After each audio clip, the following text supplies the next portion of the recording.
Deux nouveaux clubs de la gamme I de chez Ping, I240 et le Driving Utility IDI. Et on va essayer ces deux clubs sous le soleil du golf national. C'est parti!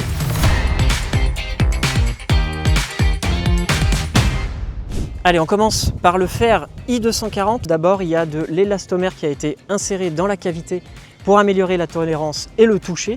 Également ce badge avec l'effet carbone qui est plus léger. C'est un club qui ressemble à ce que Ping fait. On a bien l'identité de Ping. C'est vraiment un club Game Improvement, comme disent les équipementiers. Alors déjà, à l'adresse, la face de club est assez petite. C'est assez agréable, j'aime beaucoup. En tout cas, ça pose bien. C'est pas mal. C'est pas mal du tout. En tout cas, belle hauteur de balle. Il y a cette petite ligne blanche sur le dernier stri qui donne une aide sur l'alignement, ça c'est intéressant.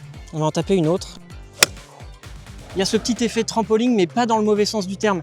La balle sort vite de la face de club avec une belle hauteur et elle s'arrête assez vite sur le green, en tout cas là sur le practice du golf national. Franchement, c'est très agréable et je pense que ça peut convenir à beaucoup de monde. On va essayer le deuxième club, le IDI Driving Iron, c'est parti.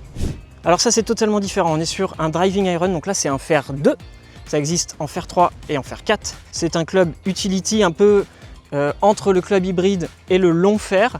Une belle semelle, assez large, assez confortable, avec un bounce qui a été travaillé pour une meilleure interaction avec le sol. On peut le voir, il est un petit peu arrondi si je le pose sur le plat de ma main. De l'autre côté, on a des stries assez espacés pour garder du spin et du contrôle.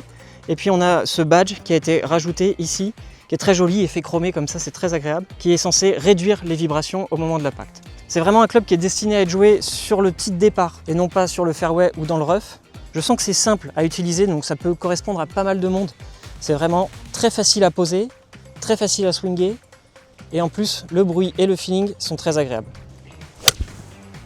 La trajectoire, elle est assez basse, elle est pénétrante. Alors là, c'est un fer 2, ça existe en fer 3, fer 4, forcément on aura plus de hauteur. On pourrait avoir peur du fer 2, mais ça reste un club où la balle se lève assez facilement. En conclusion, deux belles nouveautés de chez Ping de la gamme I, I240 et puis ce petit IDI Utility Driving Iron, très sympa, facile à taper et avec un feeling vraiment canon.